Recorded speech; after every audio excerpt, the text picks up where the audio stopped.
everybody? It's your boy the Kryptonian Saiyan here, bringing you a review for One Piece chapter 589. And it looks like we're finally getting out the flashbacks. And I gotta say, man, I enjoyed reading these. These were pretty cool to see, because through character interactions, we get a lot of character development, and that's one of the things I like, because for a while, probably before Annie's Lobby, no, the Davy back fight, I felt as if Luffy's character arc was getting pretty stagnant. And so I like how this flashback and the previous arcs before this have been slowly building Luffy up. But now, because of this flashback, and we see the character interactions and you see the full growth out of Luffy, I thought that was pretty cool.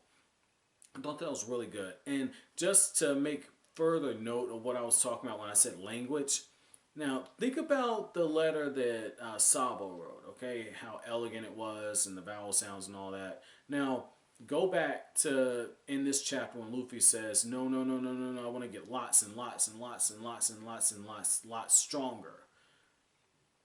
He's using the same vowels over and over and over. It's always that O, and it's a very deep sound. It shows the resignation that he has. The fact that he is that determined to get stronger, but it's very simplistic language. Lots and lots and lots of simplistic language. And even Ace says, like, and Ace is better spoken than Luffy, and Ace says, like, hey, I'm not the smartest, but we'll figure this out. And you see it even further when you look at how they build like their little countries of their own, where Luffy's is kind of slapped together, boards are all uneven, everything is looking, you're like, how the hell is he gonna make it? But it makes sense. And then you look at Ace's country, that little house that he builds, and it's better constructed, better put together. And it just shows you how each of these two characters, they're on completely different ends of the spectrum, and yet at the same time they're still growing. So I like that, and I like how one of the things that you see is Luffy's stubborn, and yet at the same time Ace realizes that they can't do everything on their own, which is why he says, like, hey, I'm gonna have to use your bath from time to time. And so it's little small stuff like that. Ace is very subtly preparing Luffy, and he says, like, oh, well, didn't you say that you were gonna be on your own? Well, go ahead, kick that bear's ass. And they're having to learn, like, they can't do everything on their own. And for Ace, it's seeing Luffy almost get killed by the bear that it makes him realize, like, oh, okay, we gotta get stronger. It's something he knew, but he also realizes they can't do everything on their own. And you see, like, the different training sequences, and at one point, Ace is mocking Luffy and says, I guess rubber just isn't cut out for combat. And Luffy's like, oh, just you believe me, just wait, I'm going to get a lot stronger. And both of them, they hear Sabo's voice. I know that probably fucked them up, but I like how you see that. And in this same chapter, which it really explains why Luffy's crying as hard as he is at the end of the chapter in the present time. But you see Ace tell Luffy, like, don't worry about me. I've told you already, I'm not going to die. I can't die and leave my crybaby brother behind. And so, once again, more foreshadowing being put in there. And I like how this adds further context to Ace's death. Ace died protecting Luffy. Ace died with Luffy behind him. It's the same thing. It's the exact same thing. It fits into what Garp was saying. And I like how one of the things that, Ace is telling Luffy, he says, like, look, like, Sabo might be dead. We don't know who or what killed him. So that's good enough for me. That's confirmation. But he says, I don't know who or what could have killed him. But you gotta look at it like this, man. Like, we have to live our lives. We can't continue to just be crying and be sad. And that's the hardest thing to do. Okay, that's the hardest thing. Because when you got those bonds with people like that and you lose them, everybody's different. Everybody's different. Some people, they go into the depression and it's long lasting. Other people, they bottle it up and they compartmentalize, but it's always there in their thoughts. I'm a little bit like that. And then you have some people, they black out, and that's how I am. Like, I don't want to talk to nobody for a while, just leave me the fuck alone. I'll be functioning, but leave me the fuck alone. And so I like how Ace is giving him the mature answer. He says, like, hey, we have to live our lives going forward. Life is short.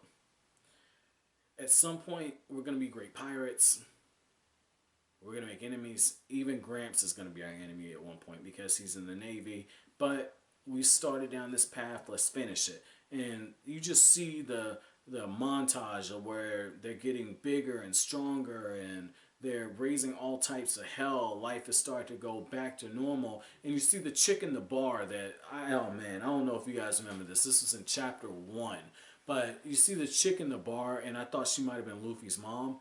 And that was back when I used to think that Shanks was Luffy's dad too. So I mean, hey, it is what it is. But she shows up and she's like, "Oh, you want to thank Shanks? Well, look, that's the thing. If you want to thank people, this is how you do it." And Luffy and Ace, hit the lady that took care of them over the head twice.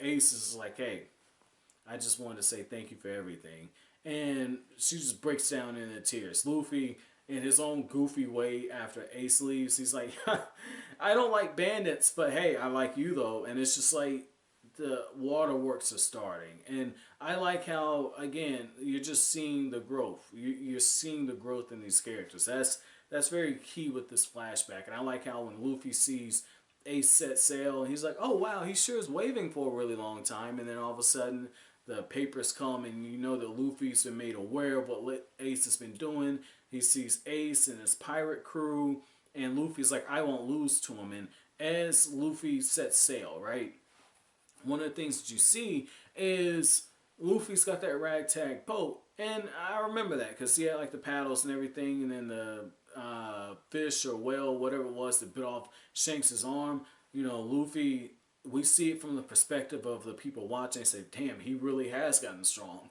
And what I thought was really key about that is we get further insight into this, where Luffy's like, "Sabo, Ace, they set sail before me, but I'm not going to lose to them." And it's just very telling that we get to this moment where we see how Luffy became who he was at the start of the series, at the end of chapter 1. I thought that was beautiful. I thought that was really beautiful. This was very well executed.